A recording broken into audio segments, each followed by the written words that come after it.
And we can begin. The committee today is in public session. We've received apologies today from Senator Neil Richmond, and I just want to say we had the arrangements put in place today to engage with our Irish MEPs directly from Brussels, but unfortunately modern technology has left us down, and we were going using this video link, which is supposed to be state of the art, but it's not.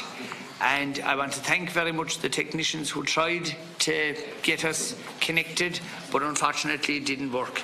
So many years ago we could send somebody to the moon, but today we were unable to speak to the MEPs via a video link.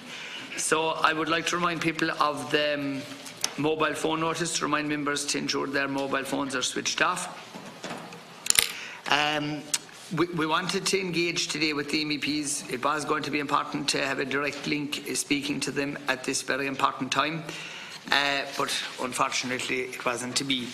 So we have an engagement today with the European Court of Auditors with regard to the annual report and the European Union's use of public funds. I'm delighted to welcome Mr. Tony Murphy and his colleagues here to the Joint Committee today. Mr. Murphy is the Irish Master of the European Court of Auditors, and this is his first time before this committee in his new role. Last year he accompanied the former member, having been nominated, and I am very pleased to see his nomination was positively viewed by the European Parliament and appreciate his commitment to continue this annual engagement. Mr. Murphy himself comes to this role with a lifetime of work dedicated to audit work, first in the Office of Controller and Auditor General here in Dublin, and then in the European Commission, and then more recently in the European Court of Auditors. The Court of Auditors itself plays a vital role and very important function in assessing the spending of public money by the European Union, whether the money is being spent correctly, the effectiveness of the EU's financial contributions to initiatives. The Court provides an interesting perspective on how the EU is doing financially, and I also think this engagement is going to be useful for members of the Oireachtas, and it would have been also for the MEPs. So, Mr. Murphy, I'm going to ask you to make your opening statement, but before we do, I just wish to remind everyone of the rules and privilege. Members are reminded of the long-standing parliamentary practice to the effect that members should not comment on or criticise or make charges against a person outside the House or an official, either by name or in such a way as to make them identifiable. By virtue of Section 17(12) of the Defamation Act 2009, witnesses are protected by absolute privilege in respect to their evidence to this committee. If you are directed by the committee to cease giving evidence in relation to a particular matter and you continue to do so, you are entitled thereafter only to a qualified privilege in respect of your evidence. You are directed that only evidence connected with the subject matter of these proceedings is to be given, and if you are asked to respect the parliamentary practice to the effect that where possible you should not criticise nor make charges against any persons or identity by name or in such a way as to make him or her identifiable. Mr. Murphy, I would like to now ask you to go ahead and make your opening statements, then we'll come to the members for questions. And welcome to everybody in the public gallery also. Indeed. Good afternoon, Chair and fellow members of the committee. Thanks for coming. It's a real pleasure for me to be here today to present for the first time, as you said, in my capacity as the Irish member of the European Court, its annual report for 2017. I echo your sentiments also. It's a shame that we couldn't engage with our colleagues in the European Parliament, which I will do on another occasion. Indeed, I would like to thank the committee members for their best wishes conveyed to me when I was last here in January during the final stages of the nomination process. Okay, before I start with the presentation of the main findings of the annual report, I would like to introduce my two colleagues who are with me today, Wolfgang Stolz, head of my private office, and Peter Borsas, my assistant, who's in the public gallery there. I would also like to inform the committee that I have been assigned to Chamber 2 in the Court of Auditors, and this is basically the structure of the Court of Auditors. Chamber 2 is responsible for investment for cohesion, growth and inclusion. And obviously we keep a very close eye on what happens in Chamber 1, which is sustainable use of natural resources and mainly concerns most where the Irish EU funding comes from, namely agriculture. So, as I say, I'm in Chamber 2. my portfolio basically is the Chapter 6 of this annual report that we're discussing today, and it covers the annual statement of assurance on cohesion policy, which along with natural resources, as I already mentioned, is one of the major EU policy areas. However, in terms of spending, it is not the most significant for Ireland, representing only about 3% of Ireland's total EU expenditure in 2017, €51 million or thereabouts. In addition, I will also have responsibility for some upcoming special reports in the near future, including child poverty. As members may know, the European Court of Auditors is the independent external auditor of the European Union. We produce a broadening range of products, including the annual report, which we will discuss in detail today, and also special reports, which we will discuss to a lesser degree. But we also give opinions on legislative proposals, specific annual reports on agencies and joint undertakings, landscape reviews and rapid case reviews. So this is just to give an overview of the type of outputs that we produce on an ongoing basis. As I say, the main output for the year is the annual report. It's our main product, and it uses around half of the Court's annual resources in terms of human resources. It reflects the outcome of audit visits to Member States and the Commission, and I'm very happy to be here presenting it just 2 weeks after its publication, which was on the 4th of October. So the aim of our work is to provide an opinion on 2 questions: whether the accounts are accurate and reliable, and to what extent there is evidence of money being received or paid out in error, known as regularity and legality. We have given a clean opinion on the EU's accounts since 2007, and in our 2017 annual report, we also conclude that the EU accounts present a true and fair view of the EU's financial position. Revenue for the EU budget in 2017 totalled €139.7 billion and had an estimated level of error of 0%, so not a problematic area in any shape or form. This revenue was based on GNI, 56%, from VAT, 12%, traditional own resources, 15%, and 17% from other resources. So that's the breakdown of the total income contributions to the EU budget. In terms of spending for 2017, expenditure totalled €137.4 billion, which represents roughly €270 for each EU citizen and is equivalent to 2% of total government spending and 0.9% of EU gross national income. Members can see on the next slide that the audited population was around €100 billion. Of which 56.5, so over 50%, concerned natural resources, of which Irish farmers and beneficiaries received over €1.5 billion from the EU. Competitiveness accounted for €14.9 billion and cohesion only €8 billion, which was exceptional, and it was due basically to a very low level of accepted expenditure in 2017. A lot of member states didn't actually submit any expenditure in relation to cohesion. Until last year, our opinion on the regularity and legality of spending had been adverse, meaning that we found widespread problems for every year since 1994. Now, for the second year in a row, we issue a qualified opinion on the regularity of the transactions, meaning a significant part of the 2017 expenditure that we audited was not materially affected by error. Moreover, the level of irregularities in EU spending continues to decrease. The estimated level of error in payments during 2017 was down to 2.4% from 3.1% in 2016 and 3.8% in 2015. In fact, it could have even been lower because sufficient information was available to prevent or detect and correct a significant proportion of errors in, for example, rural development payments. If this information had been used by the national authorities to correct errors, the estimated level of error would have been below the so-called 2% materiality threshold for an even larger share of the EU budget. Problems remain mainly where the payments from the EU budget are made to beneficiaries based on their declaration of costs previously incurred, such as in rural development and cohesion. Other activities funded in this way are research, training schemes and development aid projects. In terms of Ireland, there were no real problems detected for this period in terms of transactions tested. However, there are still a number of horizontal issues in the report which have implications for Ireland, some of which may increase in importance given, amongst others, the ongoing MFF negotiations for post-2020 and the Brexit. In 2017, Ireland received roughly €1.8 billion of EU funds and at the same time contributed around €2 billion to the EU budget, making it a net contributor with around €240 million, which is 0.7% of Ireland's GNI. So we're just about moving into the territory of being a net contributor. But I should stress that this is an accounting balance exercise and obviously does not take into account the numerous benefits associated with EU membership.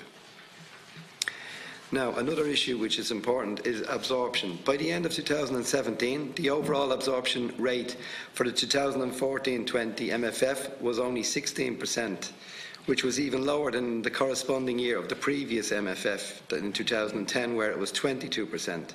However, the good news is that Ireland is performing above average in absorbing ESI funds, with 30% of cumulative payments of the planned ESI funds spent by the end of 2017.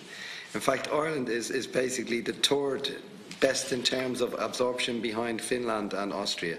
Nonetheless, the absorption rate in Ireland in 2017 is still 6% points lower than it was at the same time in 2010 for the previous MFF. The EU budget continues to face significant pressure owing to the value of payments committed for future years. This is the so-called rest à liquide, RAL. The overall financial exposure of the EU budget has also grown, with significant long-term liabilities, guarantees and legal obligations. The almost full use of the available for commitments, combined with the low level of payments, increased outstanding budgetary commitments to a new record of €267.3 billion, which is over 2 times the annual budget of the EU, in fact. So in terms of Ireland, I mean, we find that, again, we're performing relatively well compared to other member states. We had outstanding commitments of 926 million at the end of 2017, and we had payments during 2017 of roughly 297 million euros. And basically our outstanding commitments represent 1.2% of government expenditure. So I mean, it's not such a significant issue for Ireland when you compare to some of the member states where it's over 20%. The outstanding commitments represent over 20% of government expenditure. So from our testing of 703 transactions, we found 13 instances of suspected fraud, which the court reported to the EU Anti-Fraud Office, OLAF. So, as I say, this was the main findings of the annual report. In addition, I think a very useful output that we provide is special reports. So these are basically related topics across all different policy areas. They do not concern legality and regularity, but are related to performance audits and look at aspects of economy, efficiency and effectiveness of policy implementation.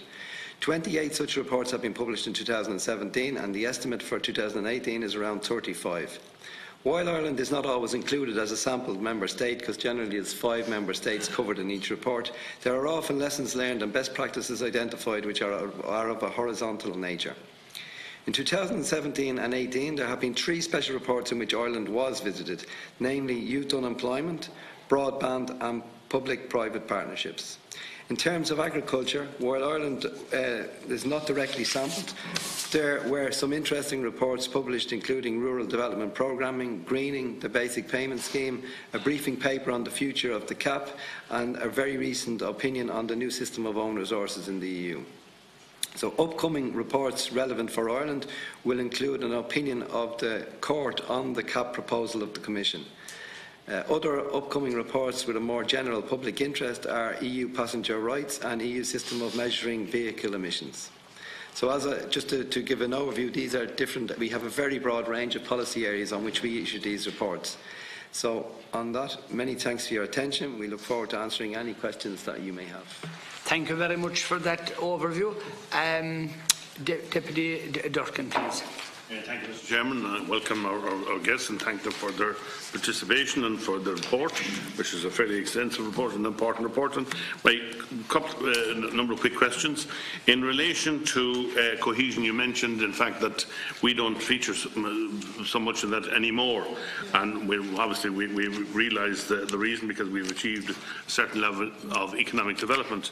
Are there any other particular countries that stand out that still avail of cohesion funds to a greater or lesser extent, and what have we in common with them, for example? For example, if we have anything in common. In relation to child poverty, yes, which you studied, would you like to expand on it somewhat, to give us some indication as to, I know there was a report done in the middle of the downturn, which was obviously a very serious and difficult time and challenging time for everybody. And to what extent, if known, has the situation altered in the meantime? In relation to, oh yes, revenue and the EU budget in 2017, 139 billion, etc., etc. The GNI calculation, which is the difference, which is the movement away from GDP and GNP. Could you give us some idea as to what the difference it makes for Ireland in using GNI as opposed to GDP or GNP? I don't necessarily want to go into a major detailed explanation, but there are some obvious comparisons. And there are obvious improvements. Other people wish to speak, and I don't want to cover their territory. One of the things that has come to my attention in recent times, in general in relation to spending throughout Europe, in relation to banking throughout Europe, some say that regulation was non-existent in the time when the European economies and the Irish economy crashed. And some say that it has now reacted extremely in the other direction, to the extent that restrictions are now restricting and impeding a necessary growth. And that perhaps it might be a wise thing maybe to make a comment on that. And the last point I want to make is in relation to broadband, and you already studied broadband. That's a moot question at the present time. It has been ongoing in this country for some considerable years. I was spokesman in that area myself several years ago when a lot of attention was drawn to broadband, and it's still an issue. It still hasn't been concluded in the way that we would have expected. And while I don't want you to make any political comments, there may be some perspective that the Court of Auditors has, and the extent to which spending and policy at European level is likely to affect it. And in relation to another issue that causes us quite a problem in this country at the present time is the issue of housing. And it's the degree to which housing has been hit by inflation as a result of a lack of competition in the market in terms of new house building, which is the only thing that affects the prices. Purchase of existing houses doesn't affect that at all, of course, as we all know, but extra new houses in the housing stock does. We get told all the time that European restrictions impede the extent to which the state may get involved in direct building of local authority houses. This has been the issue that has been tossed out to us on a regular basis. I have very strong reservations about that. I believe that it is in the national interest that we access the necessary funds, of which there are considerable available at very low interest rates, almost zero. And if ever there was a situation whereby it was necessary in the national interest, in the economic interest of our economy, to avail of well-priced funds, that's the area that is needed now for a whole lot of reasons that make the economy competitive, that make our society socially amenable, and that in turn that we as an economy can develop, as opposed to having a situation whereby a vast majority of the family income, the majority of the family income, up to 50% in some cases, goes towards paying the mortgage or the rent, as the case may be. Sorry, Chairman. Yeah, thank you very much, Deputy Seán. Haughey, please. Thank you, Chairman. I'd like to thank Mr. Murphy for his presentation. You're dealing with revenue of 139.7 billion. It's a big budget, and you've flown through it very quickly there. But I think that's of benefit to us. But there's obviously a lot of information in the reports and the subsidiary reports that you referred to. It's good to see that the regulatory and legality position is improving compared to last year. I think the citizens will be happy with that information. Just in a couple of questions. The MFF post-2020, the Taoiseach has said that Ireland would be prepared to increase its contribution to the EU budget. I suppose that's something we have to be conscious of, particularly in our work in subsequent years. Is there anything in particular we need to be alerted to in that regard? You know, if we are increasing our contribution, is it just that we should be more vigilant, I think, in future years, or is there anything else you'd like to advise us in that respect? Bureaucracy and form filling. I'm sure the chairman would be interested in this. You know, the balance between efficiency and being friendly to the citizen. Are things improving or otherwise? In that regard, that, you know, the citizens are complaining about the amount of bureaucracy and form filling, and you know that is quite daunting. Are there any moves to try and improve that situation, or is the trend going the other way, and more form filling and more bureaucracy is being required? And just you mentioned a report in relation to youth unemployment. If you could just give us the headlines of that one. You know, during the recession, there was a lot of employment activation measures brought forward by the government, some of it funded by the European Union. Are we getting value for money for EU-funded employment activation measures, particularly in relation to youth unemployment? Just a general overview of that would be helpful. Thank you. Thank you very much, Deputy Haughey. Senator Craughwell, please. Thank you, Chairman. Thank you very much, Mr. Murphy. That was a comprehensive report. The first thing I wanted to ask you about was the public-private partnerships. There's a general consensus, or has been a general consensus, most particularly the section I come from, or my background is in education. I've heard nothing but principals singing the praises of PPP projects and how it delivers for them. Now, I suppose if you were to take that and put in, say, the toll bridges over the M50 and things like that, and if you were to take the macro view of PPP versus the micro view, perhaps there are limited benefits. But I'm interested in exploring how those limitations are finding their way into the system, and has the system recognised them, and is it likely to discourage future PPPs? Because it has been widely sort of said that PPP is the way for us to get infrastructure that we need, that we can't afford. That's one issue for me. The other one is the cohesion funds, going back to what my colleague Deputy Durkan was on about. I've just come back from a conference regarding the expansion of the European Union into the Western Balkans. And clearly, as they go in, cohesion funds will become a huge issue as we start to try and develop these parts of the extremities of Europe. So I'm interested in that as well. The youth unemployment issue you mentioned briefly there. I'm not sure that we have found a way to solve youth unemployment, and training, I'm not sure, is the way out of the problem. So I'd be interested in anything you have to say there. 1.8% fraud. That's... Yeah, well, alleged fraud. Yeah. Alleged fraud. I mean, that's pretty good, I would think, in the grand scheme of things, that if you're getting it down that low. Are you looking at strategies to eliminate it totally? And if you are, how successful do you expect to be? Known human beings will always try and find a way around any regulations or rules you put in. So that's really all I wanted to put on the table before Mr. Murphy. Thank you very much for the presentation.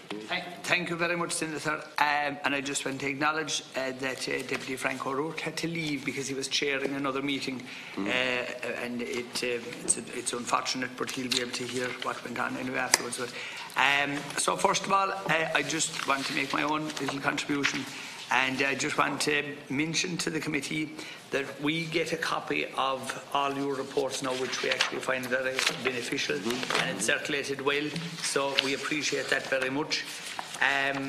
So I suppose the obvious thing that I wish to put into the mix of your questions is the whole issue of Brexit.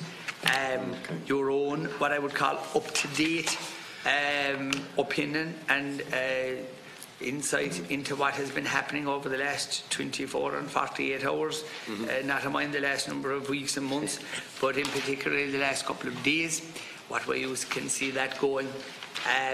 I listened with interest during your briefing with regard to fraud, as has been already highlighted.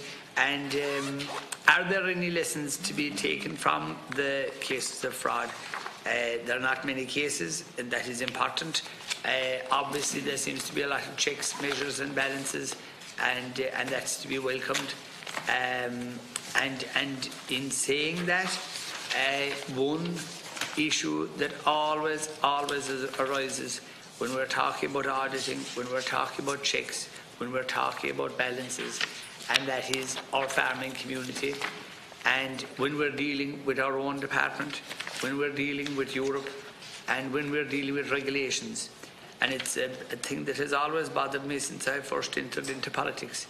If any person makes a mistake, filling a form, filling an application, doing anything, it's classified as a mistake.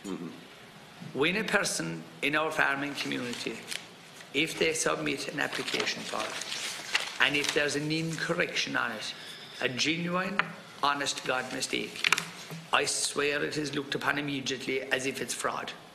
It's looked upon immediately as if, oh, this is somebody trying to swindle something. And in 99.9% of the time, it is absolutely no such thing. It is a genuine mistake. It can be a mapping error. It can be an overclaim. The overclaim can be completely innocent. It's not somebody out to gyp the system or trying to do something that's wrong.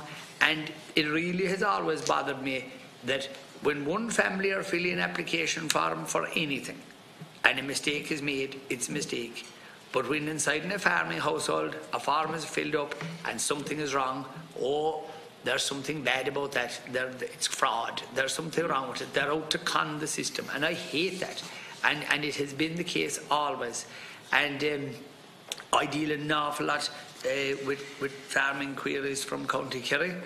And I deal at all levels with personnel working in agriculture, be they at home or abroad.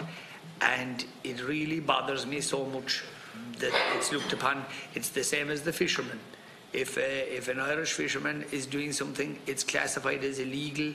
If somebody else is doing it, oh, it's a mistake. Or if a farm with regard to tonnage is filled up incorrectly, it's fraud. But if somebody else does it, it's a mistake. So I'd just like to hear your views and opinions on that, because it's something that really bothers me greatly and upsets both our farming and our fishing communities greatly. With regard to the future of CAP, because of your new and enhanced role, you certainly would have an awful lot of insight into the future of CAP, what it's going to mean, how it's going to pan down through all levels, and what exactly it's going to be in the future, and how do you think that it's going to work out, and how are we going to work with it, and what advantages and disadvantages do you see to the whole CAP situation in the future? That's also of great interest. So just those few issues, if we could combine them all. Yeah. And again, I want to emphasise that we have other members who right now are actually attending other meetings that they couldn't get out of. People are chairing meetings, and that's why our attendance mightn't be what it would always be, but we just can't help that. But we do appreciate so much the effort the junior officials made in being here today, and again to apologise for the mistakes with regard to the connections to the MEPs. It was just beyond our control. Just one final point that I wanted to make, Carol, if you don't mind. The area of Erasmus Plus is well and truly discussed, but an area of particular interest to me, and it marries into the youth and employment area, is an Erasmus-type programme for apprenticeship. I know that there was some talk about expanding that. I think there's a trial module somewhere running at the moment, but to expand that to a much wider audience, is that something that you're looking at, or what future do you see for that? Young people train right across Europe rather than stuck in. Okay. Sorry about that. No, it's no problem. Okay, I'll try and, as you say, bring some of the issues together rather than go deputy by deputy. I think cohesion obviously is more important in the East still, the newer member states. I mean, as you said, we have come up to a certain quality of living here, living standards, which is not there yet. I mean, if you go to any of the East European countries, it's quite obvious. And I think the table we showed earlier also reflected that in terms of how important the funding is in terms of total government expenditure. Shows that there it can be up to 20%, whereas here it's 1%. So it's really a significant issue in some of these member states. I mean, in terms of the MFF, I mean, that's an ongoing discussion. We have made some contributions. We've had some briefing papers. We've made contributions and suggestions to it, but we're not a party to the MFF negotiations, obviously. I mean, we wait and see how that works out. Obviously, relates to the cohesion, where we go in the future, and also with the cap. I mean, it's all interlinked what the final breakdown of the MFF budget will be, and really it remains to be seen. As I say, sometimes we're asked for opinions on specific things, which we give, but I mean, at the end of the day, it's the legislators, the Parliament and the Council who ultimately decide. So while we have a certain role in that process, our role is more exposed to see that whatever the legislative proposal is decided on, how that's actually implemented. So it's a slightly different approach, I would say. Child poverty, maybe I confused it. Child poverty will actually start only next year. It's a new audit that we're starting, and I think the report you referred to was probably the OECD one or something like that. And obviously we will take that into account when we start the audit. The GNI and GDP, obviously, that's another issue. I mean, because of what has happened in terms of our increased contribution because of the GNI, it's becoming more important as well because, as I said, we've just slipped into being a net contributor. There's also a review going on at the moment, a Commission proposal for a review of how they calculate the whole own resources, in fact, how they will fund the budget in the future, and that could have a fundamental effect on that. Whether they go for this, they've proposed, whether it ever happens or not is another thing, taxes on plastic or consolidated tax base or whatever they might want. So that will obviously all impinge on the GNI element of the total contribution, and I think they're also looking at how the GNI is actually calculated as well. So it's an ongoing... house prices feature in the GDP, GNP and GNI. Well, these are questions for Eurostat, the statistical office of the EU. I mean, they're the experts in that field. So, I mean, I don't know what the exact, how what they do or do not include. It's not that I'm suspicious, Chairman. It's just that I'm conscious of that in the background all the time, and I'd like us to be in a position to avail of the best possible set of circumstances. Well, I think it goes back to, if you link that to your question on housing and also, the broadband or whatever it might be. I mean, these are policy areas which are in the domain of the member states. So basically, the EU is not... we have a national broadband plan here in Ireland, and basically the EU is contributing something towards that. But it's the Irish National Broadband Plan, and the EU is trying through its contribution to get something back, whether there was targets set for EU 2020 agenda about the speed of broadband that will be available in 2020. They've updated it now for 2025. I know there has been some issues lately which, in broadband, but we did our audit some time ago, so at the time it all looked like it was actually going to plan. We at the time in our report said that Ireland probably wouldn't make the 2020 targets in full, but it was in a good position to make the 2025 targets, so it wasn't such a bad picture at that particular point in time. Obviously we haven't, we don't know what has happened in the meantime, except for what we see in the press. Can I just ask on that, from an EU funding point of view, take broadband for example, the national state decides they're going to try and do the broadband through fibre optic for the sake of argument, whereas other more advanced states are using 4G and 5G now to move broadband across their nations.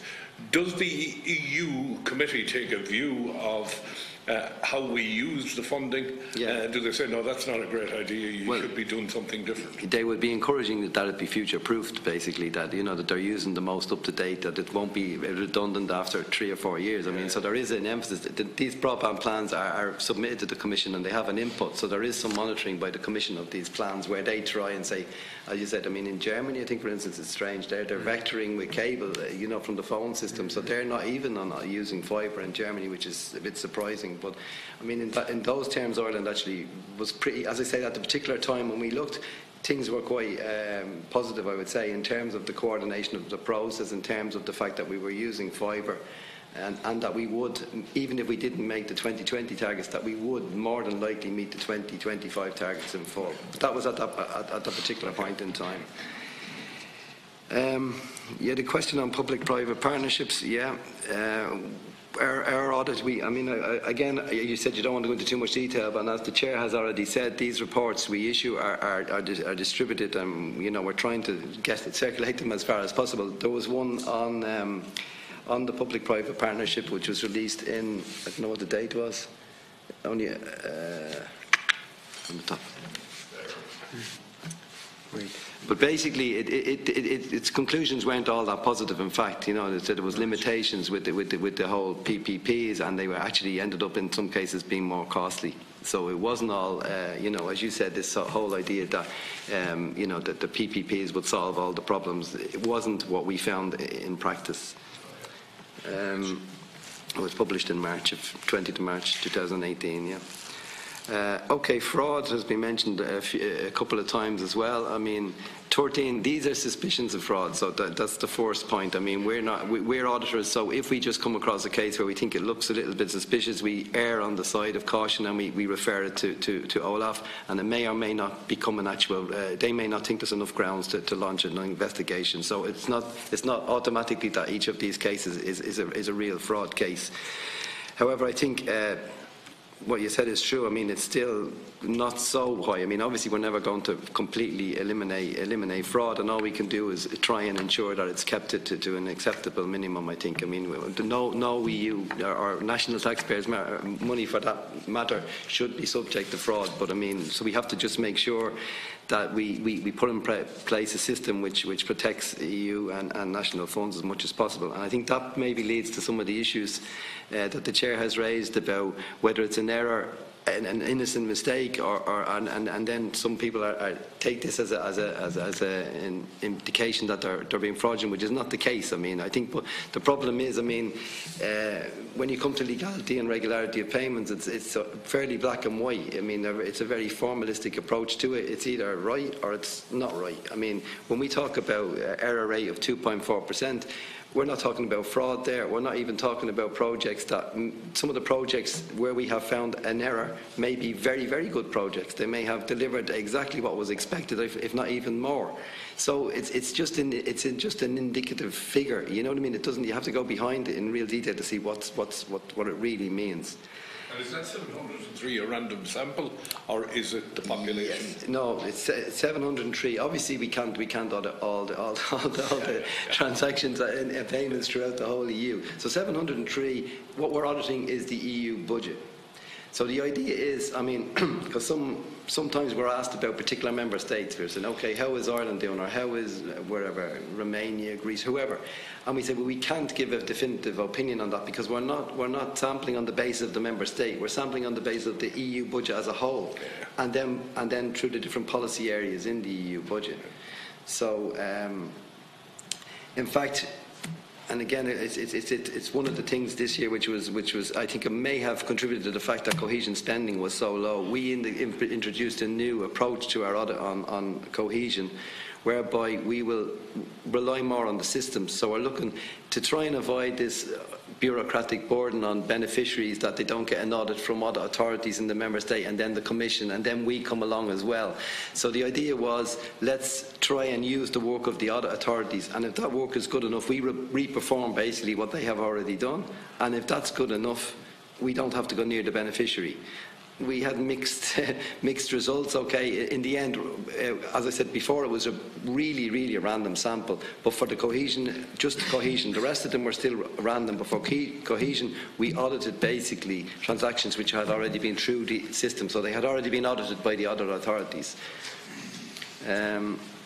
Erasmus Plus, absolutely. I mean, there we issued a report as well, not only a couple of months ago, where we were quite. I mean, I think that's a flagship programme for the EU in terms of it's one that connects with the citizens. I mean, nearly all of us know people who have been on Erasmus exchanges, and I think that's what we need more and more, to have these type of programs where people really see the benefits that the EU is actually, having an added value, I think. So I think we're all for Erasmus Plus being expanded, as you said, the pilot, and hopefully that continues.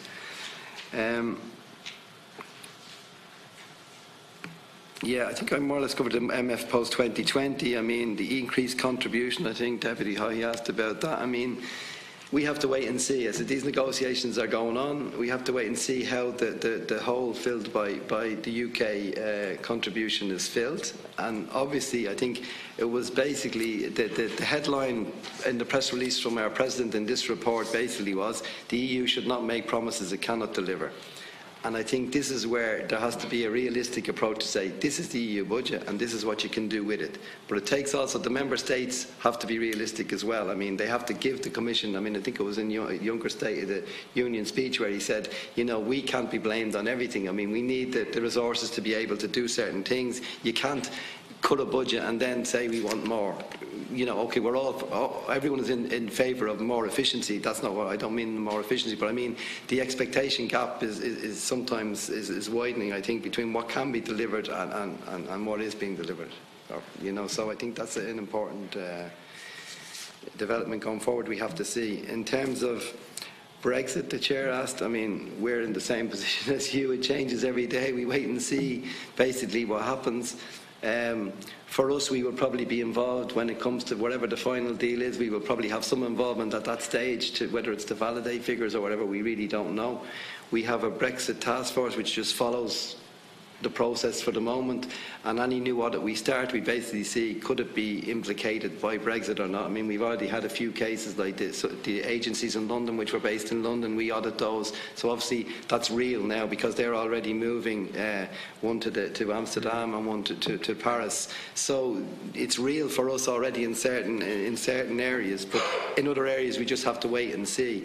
I mean, for us the important thing is, no matter whether it's the status after March or after the end of any transition period, is we will still be able to audit EU funds which are being spent in the UK, because as you know, these programming periods go on till 2020 and they can claim expenditure probably up until 2023. So I mean, we will still have to be able to go and check that as long as the UK is receiving EU funds. But your opinions now must surely offer advice and warnings, given that we might have a catastrophic Brexit where there is no funding coming from the UK. I mean, budgets will just have to shrink at a very rapid pace. But this goes back to, I think, what Deputy Haughey was talking about in the terms of how the budget will be framed. We'll obviously have to take all these factors into account. I mean, and then this is why I think it's important that when that happens, then we have whatever the budget is, we have to be fairly serious about what we can deliver with that budget, whatever it might or might not be.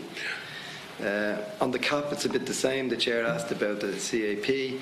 There's a proposal from the Commission, which, as you know, is going down the road of more subsidiarity at the Member State level, mainly leaving it to the Member State to design its own measures.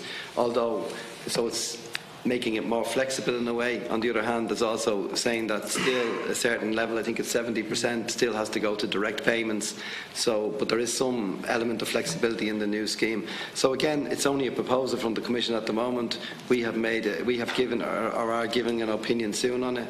and we will see what the final negotiated outcome is, and then we will audit that, whatever it is, or try at least. Yeah, in terms of form filling, and maybe it's linked also to something the chair said about, you know, people making mistakes, too many forms and all that. We're all the time trying to promote simplification. We have a couple of audits. I mean, we have a paper out, simplification in post 2020, delivery of cohesion policy. So we have as I say, these are like opinions or advice which may or may not be taken on board to some extent. We can only advise. I mean, we can't insist on things, or then we can't audit them later because we can't insist on something that we have said is okay. We're compromised. Then we have a conflict of interest. So simplification, as I say, we're all for it. Youth unemployment, yeah. Youth employment was a very good case in point what we talked about earlier. I mean, employment policy is in the prerogative of the national authorities, it's member state. The EU makes a contribution, and through that tries to have some say in policy. So this youth guarantee was an idea which was based on a council decision. It was loose law, if you like, and so basically the member states agreed that they would all try and do this system whereby everybody under 24 would have a job or training or something within 4 months. And I think what we found basically was, our conclusion on the report was, again, going back to expectations, that the publicity and hype beforehand gave the impression that it would solve everything, a bit like you talked about the PPP, and we said it was too much. It was never going to work overnight. I mean, these things take time. It meant structural reforms in the labour market in many member states. I mean, Greece and Italy, you're talking about youth unemployment rates of over 50%. I mean, it takes a lot of time, and also you have to find the jobs also in the first place. And I think you mentioned about whether Ireland was quite good at the activation measures. Yeah, and also progression. Is there any work done on progression into gainful employment arising out of these schemes? Yeah. Well, the thing is, this is what we found. I mean, we as I say, we do audits on a sample of member states at a particular point in time. So that was in 2017. We were here. Ireland was one of the sampled member states, and the reason was it was being given as we were actually, was recommended by the Commission to be a sort of a best practice example, because even though the youth unemployment rate was still relatively high, I mean, any youth unemployment rate is a sad figure to report, but it was quite high, but relative to other member states it wasn't so bad. And I think what they thought was very good here was the way we have identified the population. So in many member states, they don't even know where these people are. There's a huge problem in identifying these so-called NEETs, the people who are not in education or training. In Ireland, so to answer your question probably directly, I mean, one of the findings we had was we found in Ireland that a lot of the outs from the scheme were to training, not to employment. So that answers your question, that there's a lot of training and retraining and retraining. So compared to other member states, there was less, permanent jobs or apprenticeships being created. I thought we were trying to get away from. I come from a further education background, and there was a tendency in the early 90s for people to enter into further education and never leave it. They just moved from course to course to course to course to course, and they finished up qualified and everything, and still weren't going anywhere. I've always felt that the rules should be you get your program and then you move on. But if all we're doing is moving people from one training to the next, then that to me is a gross waste of resources that could be put into creating employment in some way by perhaps subventing artisan manufacturers or something like that, you know. And the last contribution is going to be Deputy Durkan. Chairman, very quickly, the audits of public-private partnerships mentioned that one particular public-private partnership, Carmillion in the UK, went below the waterline with very serious consequences for us in this country, and brought down a number of construction companies in the public area, leaving us with an obvious issue. To what extent, were you you consulted, involved in any way or fashion? Do they come under your remit? Could they come under your remit? Or are they specifically excluded? And knowing in that particular situation that it straddled more than one country, and not just Northern Ireland but South here as well. And the other one is into Mr. Giegold's case. Sven Giegold has a case running in the European courts at the moment in relation to illegal state aid in relation to taxation. Taxation happens to be excluded from control by the Commission, but a way has been found to come in under the radar, as it were, in this particular case. And I don't want you to comment on the politics of it. No. The question being raised is whether or not Irish companies headquartered in this, foreign direct investors headquartered in this country should record their taxes attribute them to this country or to the individual countries in which the particular profits were made. I have a strong view about that, but that's not for here today. But Well, on your first point, we weren't specifically asked on that particular case to look at it or anything like that. I mean, our audits are basically following EU funding, so it's wherever EU funds end up or partly finance a project. I don't know in those particular projects whether there was directly EU funds involved, and if there was, obviously we would have we could audit them, but as I say, we have already done an audit on public-private partnerships where we have found whatever we found. I don't think the UK was in the sample, let's say, but I mean, we look at systemic things in a few member states, and we have said, okay, like what you were saying earlier, is PPP really the silver bullet, if you like? And we're saying it's not. I mean, so that's in relation to your first question. The second one, taxation, is another day's work, as you quite rightly say, which I'd rather not give any really definitive statement on. I mean, these are ongoing negotiations. I mean, we have to wait and see what happens. I mean, ultimately, I mean, there's different, obviously, different member states have different opinions on this, and we just have to see what happens. Now, could I thank you all very much, and in particular to thank you, Mr. Murphy, and your officials again for the big effort you made in being here today. We'll allow now for a suspension of the meeting for a few minutes to allow the delegation to leave the room and for the next witness to take his seat. Thank you.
Now, we're ready to go again. So preparations are being made, of course, for the European Parliament elections in 2019. And we're very glad today to have engagement with Mr. James Timple-Smithson with the European Parliament elections coming in May.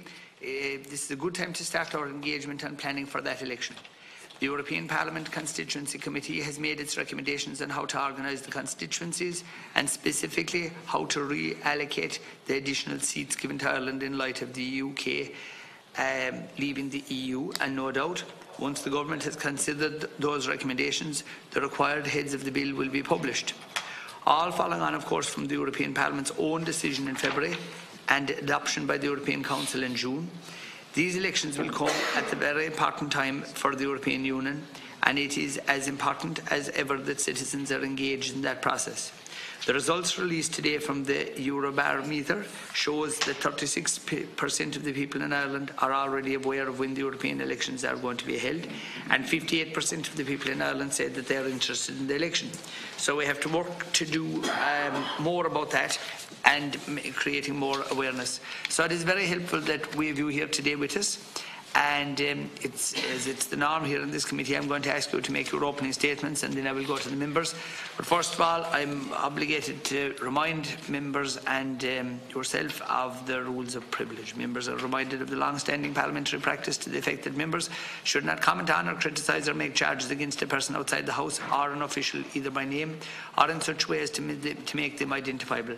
By virtue of Section 17(12) of the Defamation Act of 2009, witnesses are protected by absolute privilege in respect to their evidence to this committee. If you are directed by the committee to cease give evidence in relation to a particular matter and you continue to do so, you are entitled thereafter only to qualified privilege in respect of your evidence. You are directed that all evidence connected with the subject matter of these proceedings is to be given, and you are asked to respect the parliamentary practice to the effect that where possible you should not criticise nor make charges against any persons or identity by name or in such a way to make him or her identifiable. So Mr. Timple-Smithson, I would ask you to go ahead and make your opening statement. Thank you. Thank you very much, Chairman, and thank you very much indeed for inviting me. I'm really delighted to have the opportunity to talk about the European elections here today, which I realise for most normal people is some way over the horizon, but for us is really kind of imminent, and we're at cruising altitude and working very hard, and we'll continue to do so.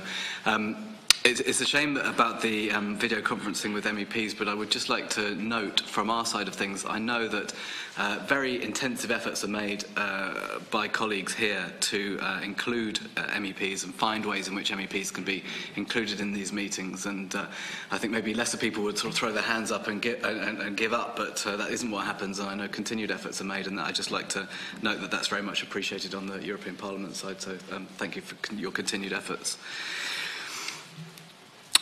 So the European Parliament elections take place on the 23rd to the 26th of May next year, and traditionally before European elections the European Parliament runs an information campaign which we run centrally from Brussels and then at a decentralised level in our 35 liaison offices in the Member States.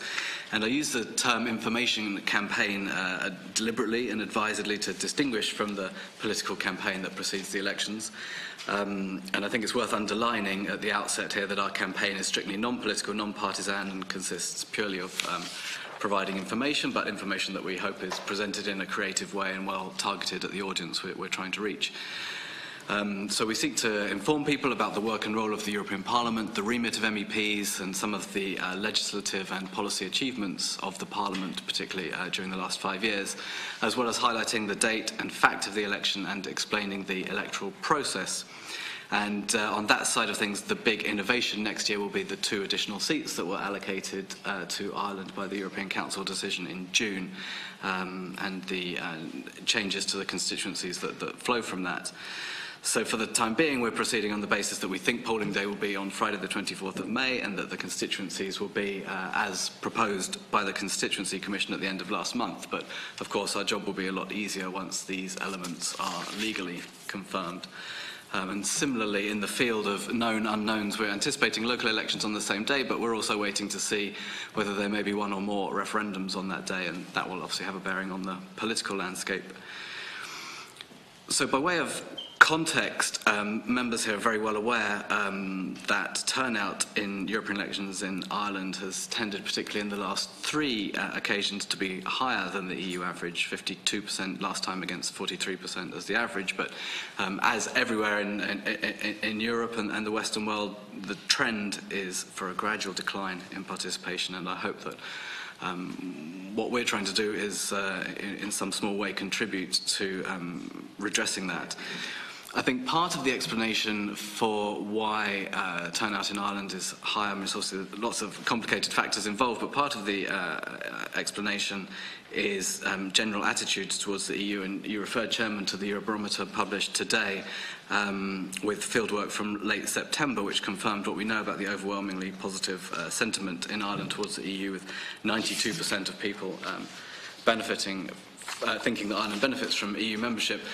You sort of came at the next statistic in a different way, Chairman, in your introduction, to say that I looked at it as being that 40% of Irish respondents said they were not interested in the upcoming European elections, which is actually slightly higher than when we last asked the question in April. So I think we have a kind of twofold challenge in this election campaign, information campaign. One is to sort of reach out to the people who say they're not interested and to try and interest them, try and explain what's at stake in European elections. And then on the other hand, to try and galvanise those people who say they are interested and are inclined to vote, but for one reason or another don't actually make it to the polling station on election day. So sort of deliberate abstainers and inadvertent abstainers is what we're thinking of them, as how we're thinking of them. And of course the campaign is aimed at the entire voting age population, but there is one demographic segment in Ireland where voting in EU elections is well below the EU average. Turnout amongst under 25s was 21% in 2014, as opposed to 37% for 25 to 39s, just to run you through it, 60% 40 to 54s, and 76% over 55s. So we do perceive a need to place a particular emphasis on younger voters. And obviously, as a kind of sidebar, we're not the first people to come along and say, look, we need to do more to encourage young people to vote, but I do think it is very important. There's a lot of evidence that if you vote the first time you're eligible, you're much more likely to continue voting, and conversely, if you don't vote the first time you're eligible, you're much less likely to pick up the habit as you get older. And this is part of a longer term effort. It's something I personally feel a great deal of commitment to, and we try and exercise, we have a number of programs to try and address this, not least of which our Ambassador School program, which members may be aware of.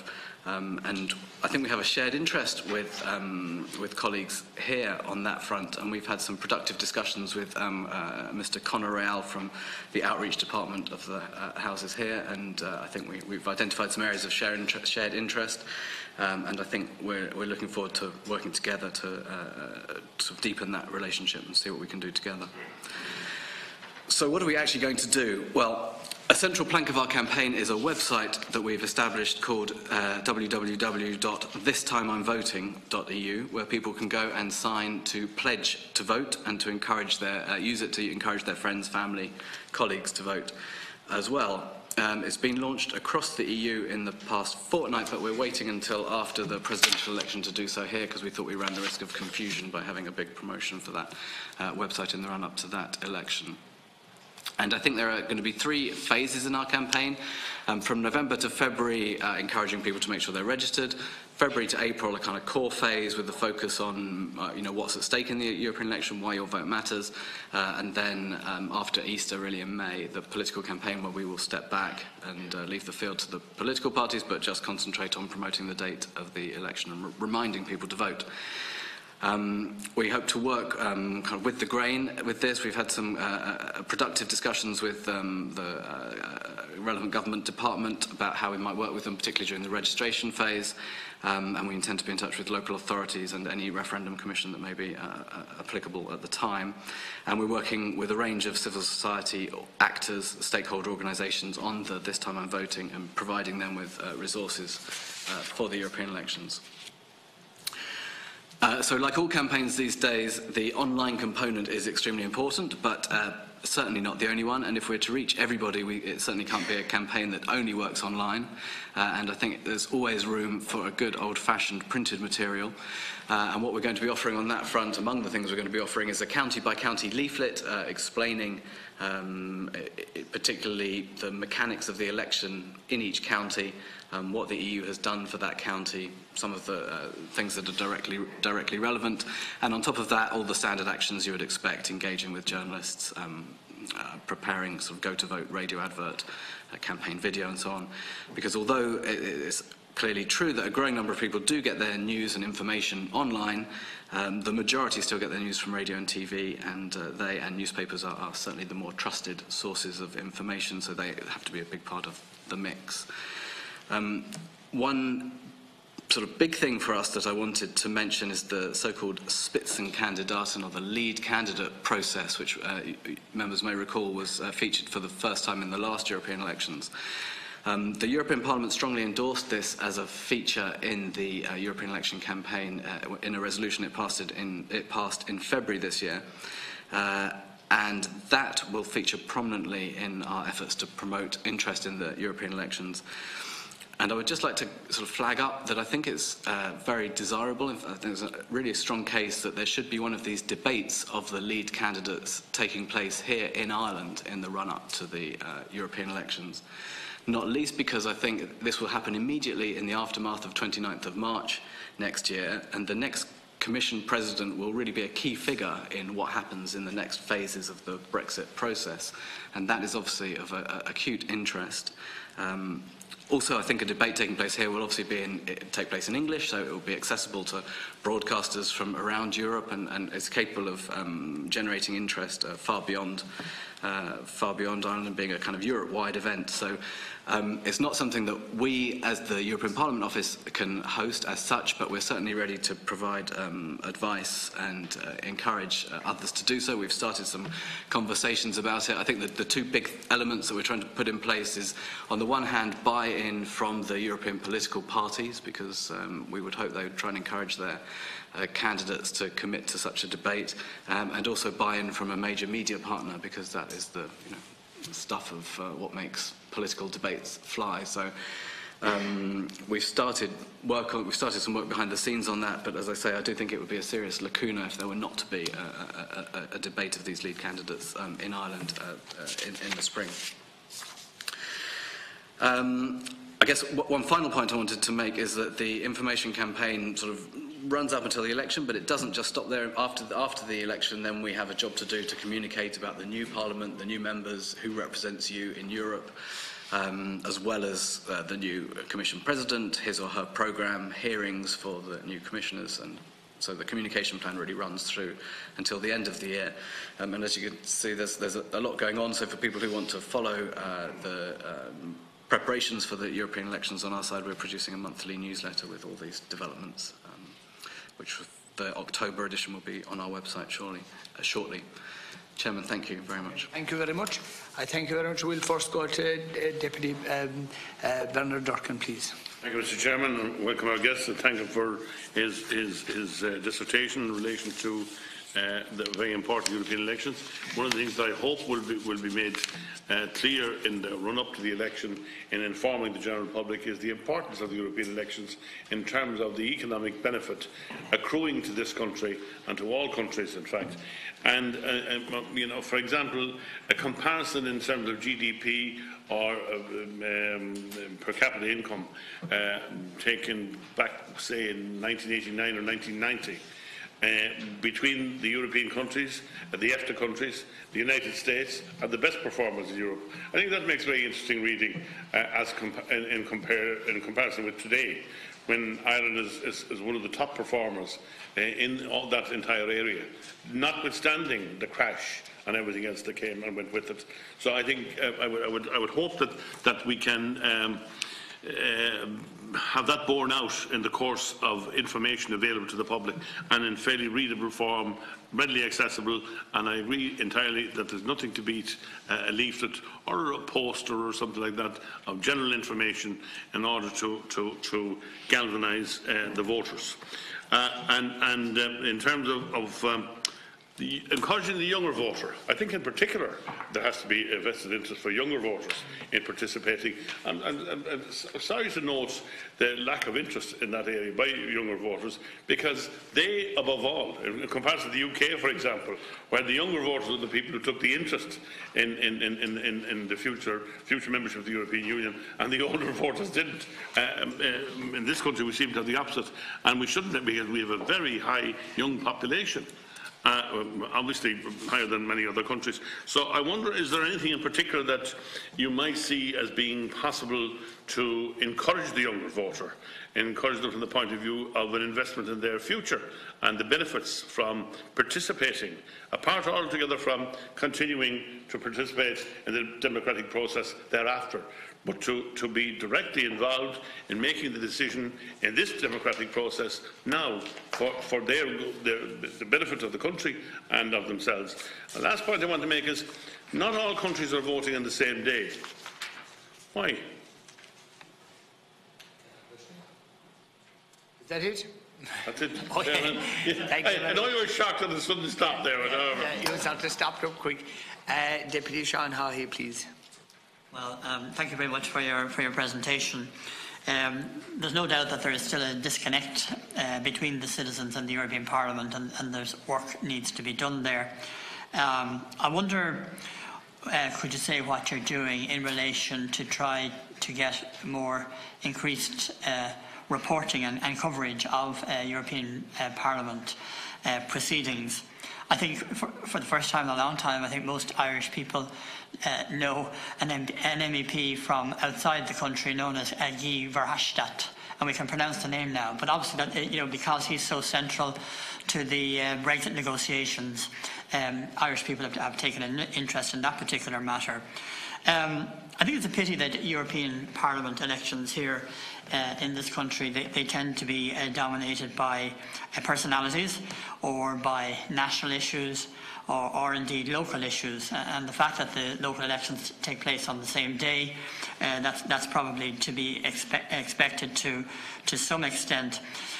Would your remit go to trying to give information in relation to the big general themes of the day in Europe, the big questions facing Europe in relation to immigration or the rise in illiberal tendencies in EU states, the rise of intolerance and a decrease in respect for European liberal democratic values. And I suppose tied in with that is the groupings. I'd say most Irish people just are not familiar with the groupings in the European Parliament, and presumably those, those groupings stand for different policies and different visions and so forth. So I'd be interested to know if your line of demarcation. Can you tell the people about the big issues of the day, the big European issues, or give more education? Obviously, everybody will have a certain amount of interest, but to try and give more information in relation to the big issues confronting the Parliament. Thank you very much, Senator Craughwell. Thank you, Chair. Thank you very much for the presentation. I'm delighted to see that you're heading off on the particular route you're heading to bring Europe to the people on a county-by-county basis. The only thing I'd say about it is, and this is no reflection on you, but it's a pity we haven't been doing that all along. We pass buildings every day of the week that have this building or this bridge or whatever was funded through partnership programme with the EU, and for the most part we ignore them now. We've become very used to them, and it would be great to see that level of engagement that would bring the European project down to every street and every house in every village in Ireland. So on that side, I got to say that you're going the right direction. I do believe it's a pity that the locals and the Europeans are running on the same day. You may be excluding talent from one or other jurisdiction from running because they're both on the one day, but that's, I suppose, a national issue more than anything else. Presidency can't include in that.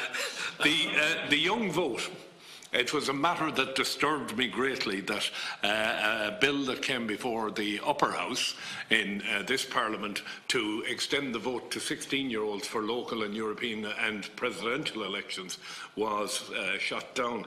to my mind, to bring young people at the age of 16 into the electoral process, you get them in that young, you've got them for life. That's my view of where it's at, and I hope it's something that this government or the next government will revisit.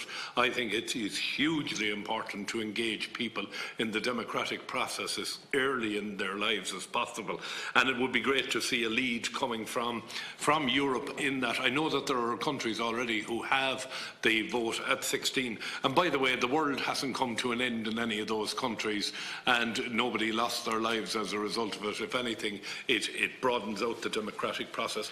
The one difficulty I have always had with Europe is the Commission and our appointment of commissioners, and that's not something that I suppose we can deal with through this process, but I have always felt that the democratic imperative, if you want, was missing there. It was, in some cases, it's a nice job for a good old crony that has sort of spent their life in Irish politics or British politics or wherever, and we'll send them off out there to Europe for their last few years, get them a good pension. And that's really not the way it should be. We should be sending out people that are selected through a democratic process. Even if that democratic process meant something like the Senate election that takes place in this country, we should be electing our Commission representatives. I'm not for one moment denigrating any of the commissioners that have represented Ireland in the past. They have done their job and done it well, but I just feel that it is the one omission that's there.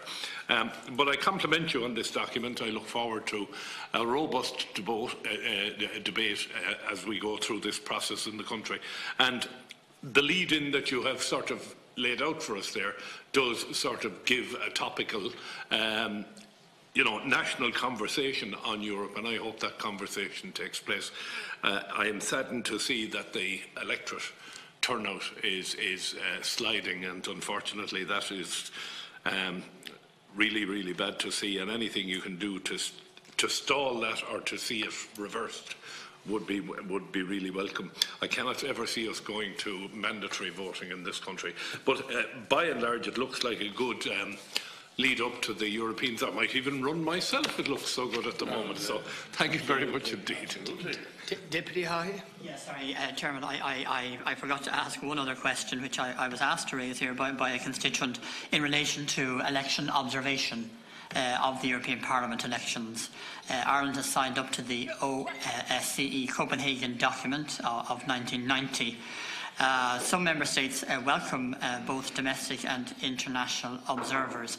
Is there any consideration or scope to encourage member states to open up the European Parliament elections to domestic and international observers? Thank you very much, Deputy Haughey. And could I just say myself, with regard to some of the issues surrounding this whole election, would your opinion be, with regard to the European Parliament, is there any particular concerns about hacking for the elections? Because it could, maybe perhaps not at this time, but in the future elections, it could have a very damaging effect. We've seen here ourselves, for instance, what a fake tweet and issues like that can have with regard to an election.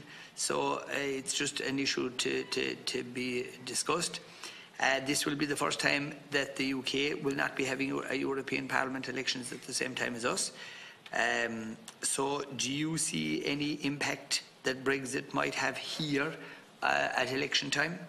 And again, obviously your independence is absolute, but how do you work at present with existing MEPs and candidates, and also work with potential candidates in this and forthcoming elections? How do you manage to balance all of that and ensure to keep your own independence intact? And I suppose when it comes to the election and how do we get more people interested in European elections, I'd have my own ideas on that, but I think I'll spare them for some time if I'm ever asked to be a director of elections for a European campaign, because I don't think I'll be letting other people know the secrets that I might have in my head. I have you down here. So I'll wait until I'm offered that role by somebody. It's a thing that I did in the past for council and all elections for other family members.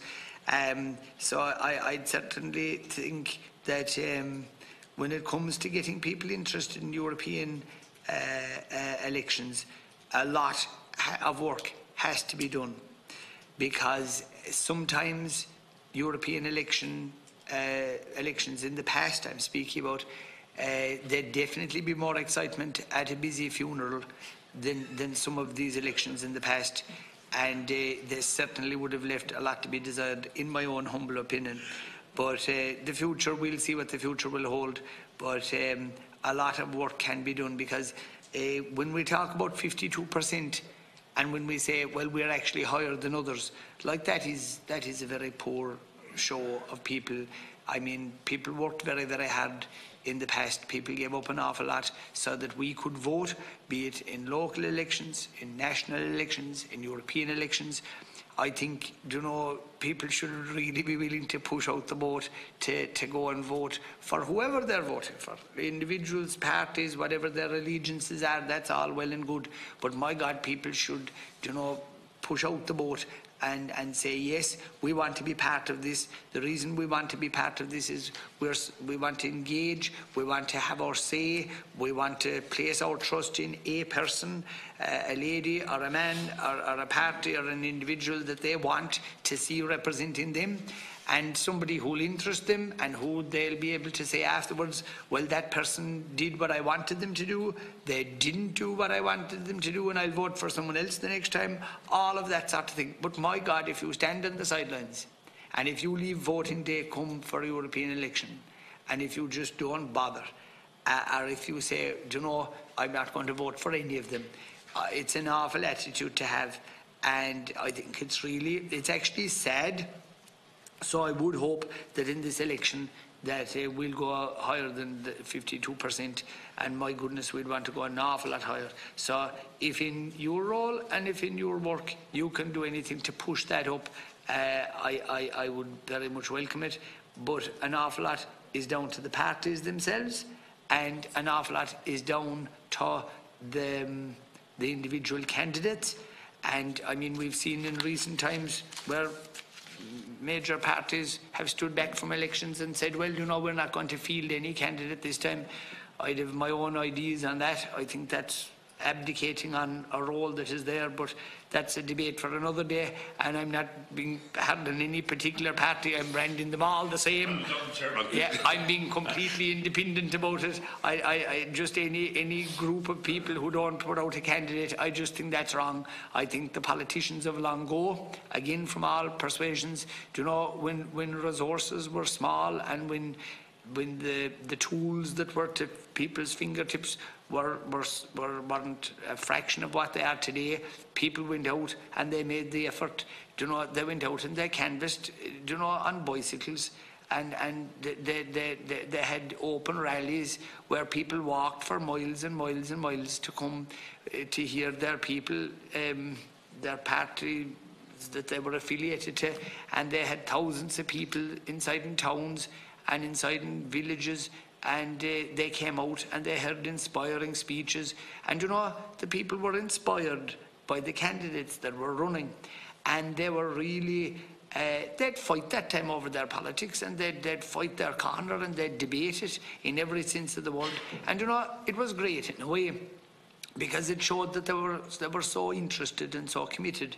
And my goodness, on polling day, they couldn't wait. Whatever jobs needed to be done, they put on their best clothes and they headed to the polling station because they wanted to register their vote for their person. And they felt they had a great day's work done when they had that job done. And whether their person won, lost, or whatever happened after, they engaged in the system. And I'm going back to a time, like I say, when people weren't able to jump into a motor car and drive to the polling station, that they had to go across country in bad weather and maybe with poor clothing to go to vote.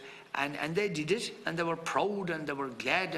And when we think about voting, we should think about those people, and we should be more interested in our democracy. But anyway, that's enough of my rant for today.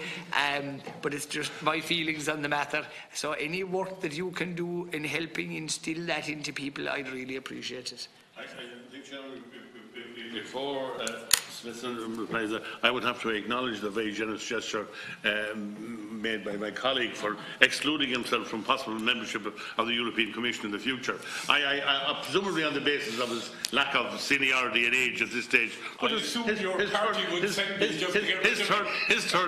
turn will come. But in actual fact, I disagree. I would be strongly of the view that we need people of experience at commissioner level in Brussels. I think that recent events would point towards the use of the people with experience in the pivotal roles that they've been given.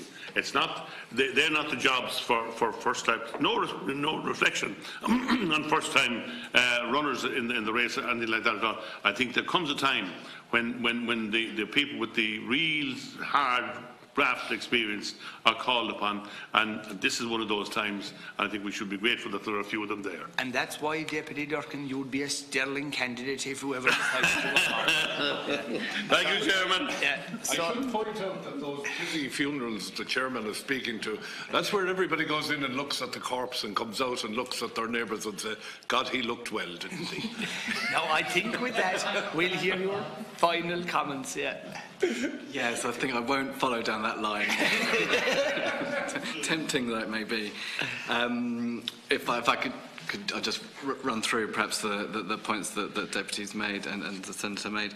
I mean, absolutely, the sort of overall benefit of the EU membership to Ireland and how Ireland has compared Ireland to 1973 and to Ireland today. Absolutely, that's part of our day-to-day work, and that would absolutely be what we'd be intending to do in the campaign. I mean, younger voters is a really puzzling one. When you ask them in surveys, young people, are always the most enthusiastic Europeans. They say they're pro-European. They say, they'd be in the group that say they're interested and intending to vote.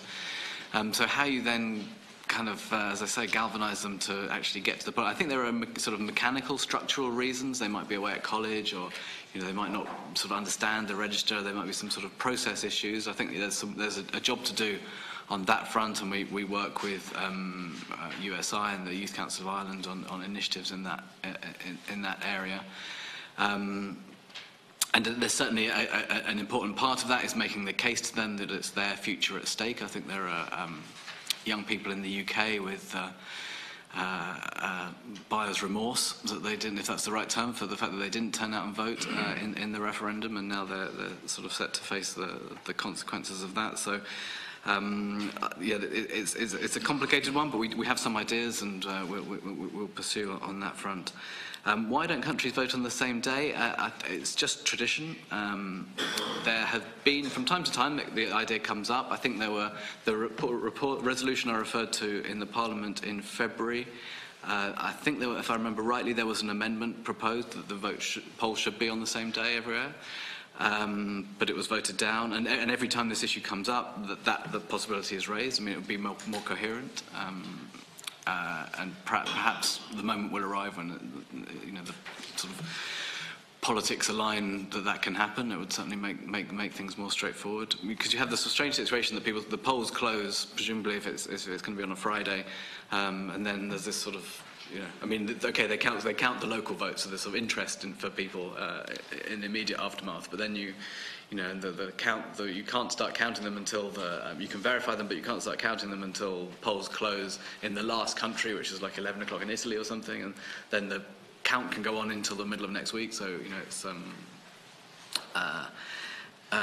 there's certainly an argument. It would make the case easier. It would make it feel like a more European experience if everyone voted on the same day.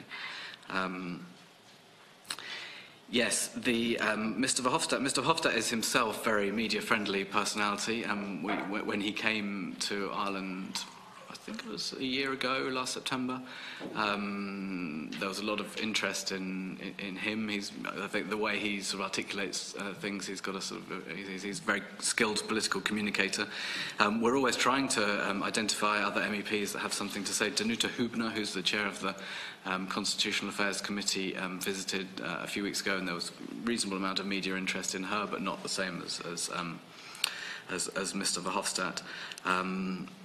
tomorrow, in the morning, the Taoiseach is meeting the President of the European Parliament, Mr. Tajani, so we'll be promoting that and what Mr. Tajani has to say as well after that meeting. So we do try. I think it's important to create this sense, or to help promote this sense that the European Parliament is working with the whole of the European Parliament is relevant to people in Ireland, that we promote not just Irish MEPs but also MEPs from other countries.